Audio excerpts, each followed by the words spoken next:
नमस्कार। आइए महाभारत के आस्तिक पर्व के समाप्त होने के बाद महाभारत के अगले पर्व अंशावतरण पर्व पर चर्चा करते हैं।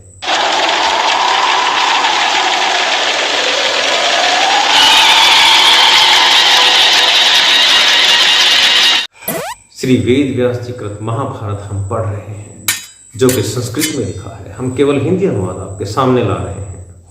जैसा कि आपको विदित है कि नैमिषारण्य में शौनक ऋषि के आश्रम में हजारों ऋषि मुनियों के सामने महाभारत की कथा का प्रवचन किया जा रहा है।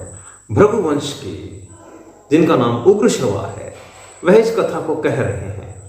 तो शौनक जी उनसे पूछते हैं, तात सूत नंदन, आपने भृगुवंश से ही प्रारंभ करके जो मुझे यह महान उपाख्यान सुनाया है, उससे मैं आप पर बहुत प्रसन्न हूं। सूतपुत्र, मैं पुनः आपसे यह कहना चाहता हूं कि भगवान व्यास ने जो कथाएं कही हैं, उनका मुझसे यथावत वर्णन कीजिए। अब भगवान व्यास ने तो चारों वेद संकलित किए हैं, भगवान व्यास ने तो पूरी जय संहिता लिखी है। अब उस उपाख्यान को सुनना चाहते हैं ऋषिगण, जो कि शौनक ऋषि के आश्रम में ध्यान लगाकर इस कथा को सुन रहे हैं, जिसका पार होना कठिन था। ऐसे सर्प यज्ञ में आए हुए महात्माओं एवं सभासदों को जब यज्ञ कर्म से अवकाश मिलता था, उस समय उनमें जिन जिन विषयों को लेकर चर्चा होती थी, जो जो कथाएं आपस में एक दूसरे के सामने कहीं सुनी जाती थी, जो ज्ञान चर्चा होती थी, उन सब का आपके मुख से हम यथार्थ वर्णन सुनना चाहते हैं। सूतनंदन, आप हमसे अवश्य कहें।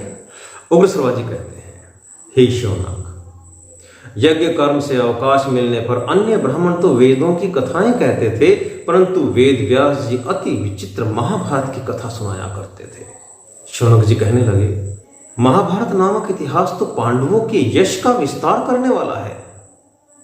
सर्प यज्ञ के विभिन्न कर्मों के बीच अवकाश मिलने पर जब राजा जन्मेजय प्रश्न करते, तब श्री कृष्ण द्वैपायन व्यास जी उन्हें विधि पूर्वक महाभारत की कथा सुनाते थे। मैं उसी पुण्यमयी कथा का विधि पूर्वक सुनना चाहता हूं, आप मुझे सुनाइए। यह कथा पवित्र अंतःकरण वाले महर्षि वेद व्यास के हृदय रूपी समुद्र से प्रकट हुए सब प्रकार के शुभ विचार रूपी रत्नों से परिपूर्ण है।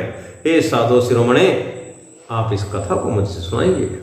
उग्रश्रवा जी बोले, हे शौनक, मैं बड़ी प्रसन्नता के साथ महाभारत नामक उत्तम उपाख्यान का आरंभ से ही वर्णन करूंगा, जो श्री कृष्ण द्वैपायन वेद व्यास को अभिमत है। विप्रवर, मेरे द्वारा कही जाने वाली इस संपूर्ण महाभारत कथा को आप पूर्ण रूप से सुनिए। यह कथा सुनाते समय मुझे भी महान हर्ष प्राप्त होगा। अब यहाँ पर जन्मेजय के यज्ञ में व्यास जी के आगमन का, उनके सत्कार का, राजा की प्रार्थना से व्यास जी का वैशंपायन जी से महाभारत कथा सुनने का वर्णन प्रारंभ होता है। उग्रश्रवा जी कह रहे हैं कि जब विद्वान महर्षि श्री कृष्ण द्वैपायन ने यह सुना कि राजा जन्मेजय सर्प यज्ञ की दीक्षा ले चुके हैं, तो वे वहां आए। वेद व्यास जी को सत्यवती ने कन्यावस्था में ही शक्ति नंदन पराशर जी से यमुना जी के द्वीप पर उत्पन्न किया था।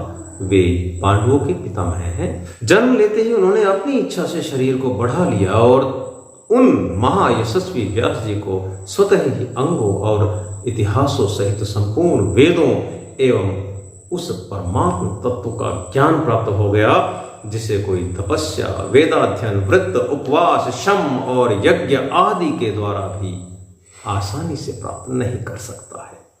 वे वेद वक्ताओं में श्रेष्ठ थे और उन्होंने एक ही वेद के 4 भागों में विभक्त किया था। महर्षि व्यास जी परब्रह्म और अपर ब्रह्म के ज्ञाता, त्रिकालदर्शी, सत्य व्रतपरायण तथा परम पवित्र हैं। उनकी कीर्ति पुण्यमयी है और वे महान यशस्वी हैं। उन्होंने ही शांतनु की संतान परंपरा को विस्तार करने के लिए पांडु, धृतराष्ट्र और विदुर को जन्म दिया है। उन महात्मा वेद व्यास ने वेद वेदांगों के पारंगत विद्वान शिष्यों के साथ उस समय राजऋषि जन्मेजय के यज्ञ मंडप में प्रवेश किया। वहां पहुंचकर उन्होंने सिंहासन पर बैठे हुए राजा जन्मेजय को देखा, जो बहुत से सभासदों द्वारा इस प्रकार घिरे हुए थे मानो देवराज इंद्र देवताओं से घिरे हुए हों, जिनके मस्तकों पर अभिषेक किया गया था।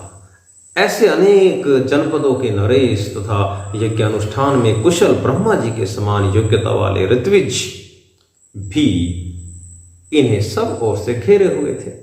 भृतश्रेष्ठ राजऋषि जन्मेजय महर्षि व्यास को आया देख बड़ी प्रसन्नता के साथ उठकर खड़े हो गए और सेवक गणों के साथ तुरंत ही उनकी आगवानी के लिए आगे पहुंचे। जैसे इंद्र बृहस्पति जी को आसन देते हैं, उसी प्रकार राजा ने सदस्यों की अनुमति लेकर व्यास जी के लिए स्वर्ण का विष्टदे आसन की व्यवस्था की। देव ऋषियों द्वारा पूजित वरदायक व्यास जी जब वहां बैठ गए, तब राजेंद्र जन्मेजय शास्त्रीय विधि के अनुसार उनका पूजन करने लगे। उन्होंने अपने पितामह श्री कृष्ण द्वैपायन को विधि विधान के साथ पाद्य, आचमनीय, अर्घ्य और गौ भेंट की, जो इन वस्तुओं को पाने के अधिकारी थे। यदि आप किसी व्यक्ति को कोई दान भी कर रहे हैं तो देखना चाहिए कि वह उस दान का अधिकारी है या नहीं है। आप किसी भिखारी को अपनी एक अनमोल रत्न दान दें तो यह आपकी मूर्खता होगी। दान केवल और केवल उस व्यक्ति को देना चाहिए जो ज्ञान का भंडार हो और आपके ज्ञान में वृद्धि करता हो। जो आपके पास बैठे आपको समाज के विषय में, आपको आपकी संतति के विषय में, आपके पूर्वजों के विषय में, ईश्वर के विषय में, परा और अपरा शक्ति के विषय में, योग के विषय में सही सही सटीक जानकारी दे, ऐसे व्यक्ति दान के पात्र होते हैं। ऐरा गैरा नत्थु खेरा कोई भी आकर आपके द्वार पर घंटी बजाए और कहे कि ये दान दे दो, ऐसे व्यक्ति को कभी दान नहीं देना चाहिए। अतः अधिकारी व्यक्ति ही दान लेने का पात्र होता है। पांडव वंशी जन्मेजय से वह पूजा ग्रहण करके गौ के संबंध में अपना आदर व्यक्त करते हुए व्यास जी उस समय बड़े प्रसन्न हुए। पितामह व्यास जी का प्रेम पूर्वक पूजन करके जन्मेजय का चित्त प्रसन्न हो गया और वे उनके पास बैठकर कुशल मंगल पूछने लगे। भगवान व्यास ने भी जन्मेजय की ओर देखकर अपना कुशल समाचार बताया और अन्य सभासदों द्वारा सम्मानित हो उनका भी सम्मान किया।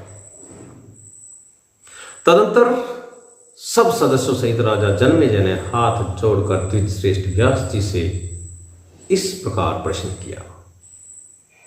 ब्राह्मण, आप कौरवों और पांडवों को प्रत्यक्ष देख चुके हैं, अतः मैं आपके द्वारा वर्णित उनके चरित्र को सुनना चाहता हूं। वे तो राग द्वेष आदि दोषों से रहित सत्कर्म करने वाले थे। उनमें भेद बुद्धि कैसे उत्पन्न हुई तथा प्राणियों का अंत करने वाला उनका वह महायुद्ध किस प्रकार हुआ? द्विजश्रेष्ठ, जान पड़ता है प्रारब्ध ने ही प्रेरणा करके मेरे उन सब प्रपितामहों के मन को युद्ध रूपी अनिष्ट में लगा दिया था। उनके इस संपूर्ण वृत्तांत का आप यथावत रूप से वर्णन करें। यह बात सुनकर उग्रसर्वा जी कह रहे हैं कि जन्मेजय की बात सुनकर श्री कृष्ण द्वैपायन व्यास के पास ही बैठे हुए अपने शिष्य वैशंपायन को उस समय इस प्रकार आदेश दिया। वैशंपायन, पूर्व काल में कौरवों और पांडवों में जिस प्रकार फूट पड़ी थी, जिसे तुम मुझसे सुन चुके हो, वह सब इस समय इन राजा जन्मेजय को सुनाओ।